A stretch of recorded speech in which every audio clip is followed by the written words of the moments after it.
RTC ధరల స్థిరీకరణ పేరుతో, రేషనలైజేషన్ పేరుతో చెప్పా పెట్టకుండా, ఇలాంటి ప్రకటన ఆర్టీసీ యాజమాన్యం నుండి వెలువడకుండా, రాష్ట్ర ప్రభుత్వం నుండి చెప్పకుండా 9వ తారీఖు నాడు ఏదైతే టోల్ ట్యాక్స్ల పేరుతోని 10 రూపాయలు అదనంగా ప్రయాణికులపై పెంచడం జరిగింది.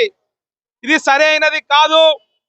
అట్లాగే విద్యార్థుల బస్ పాస్ల పైన 20% నుండి 50% ఛార్జీలు పెంచారు.